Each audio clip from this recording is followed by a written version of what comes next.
Okay, how's it going, everybody? I hope you're all doing well. Okay, well, so I was recently rereading some of what Socrates is made to say in one of Plato's dialogues about the dangers of the written word. And that made me wonder about what Socrates would say about Twitter/X and the like today. Would he be a fan? Would he be a user? Well, let me speculate a bit. Okay, so in his dialogue, the Phaedrus, Plato makes Socrates reimagine an Egyptian myth where the god king Thamus criticizes the lesser god Thuth's invention of written language. What happened is that Thuth had offered writing as a gift, as an aid to humanity. But what Thamus prophesizes is that it will have a corrosive effect on human culture. He says that if you give people writing, this is what he says, it will create forgetfulness in the learners' souls because they will not use their memories. In other words, they'll trust to the external written characters and not remember of themselves. And then he continues, he says, this new technology of writing will not give its users access to the truth, but only the semblance of truth. They will be hearers of many things, but will have learned nothing at all. They will appear to be omniscient, but will generally know nothing. They will be tiresome company, having the show of wisdom without the reality. Okay, wow, so let's delve into that a bit. So what's Socrates saying here? Well, to begin with, and most fundamentally, I think what Socrates is saying is that the written word is inferior to speech, to speaking. But more specifically, what he's saying is that writing and reading is actually dangerous to thinking and to learning. Now, why exactly? Well, because writing is a form of getting information, but without understanding. To communicate via writing is to get a lot of information, but without active, thoughtful digestion. It's to deposit what we read and then later just regurgitate it. Now, there's something extremely passive about all of this, Socrates seems to think. Actually, Socrates makes this point even clearer when he makes a comparison between writing and a painting.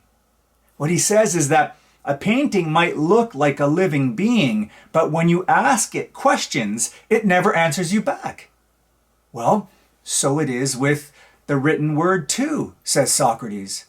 What you read, it just sits there and can't respond to any questions that you might have. And not only that, but written words are like orphans, Socrates says.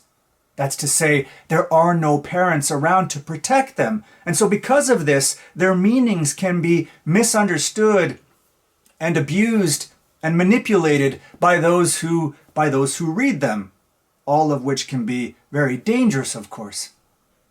Okay, so this is why speaking or real live dialogue is so important, because it occasions the ability to respond to and spur a listener to active critical questioning. Only in this active and critical and cooperative sense can we come to know something. Only in this sense are we on the shared path of the pursuit of truth. Okay, well, this brings me to Twitter or X and social media in general. So I wonder if many of the problems that Socrates was worried about concerning the written word might also apply to social media forms of communication as well. For example, like this, that social media users will be readers of many things, they'll be processors of information, but they will have learned little. Or this, that they'll appear to be omniscient and self-assured, but will generally know not much at all. Or this, that they will stumble across a message without a context, and because it's an orphan and can't defend itself, they'll mistreat it and manipulate it and distort it to serve their own ends. Now, where is the real understanding and truth in all of this? In all of this sort of online disembodied discourse? I don't know, but it seems like when we physically talk to each other in close proximity, there are some important epistemic standards, whether they're explicit or not. I mean, for one, we can't hide from what we say in a real life conversation, right? There is no anonymity. And so whether we like it or not, our words have a real source, our vulnerable selves standing right there. And so we have to be accountable and responsible for what we say.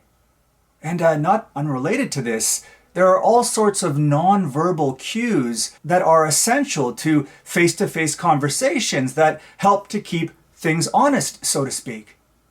And maybe most importantly, and this was Socrates' point of emphasis, is that real-life dialogue, real communication enables checks and challenges.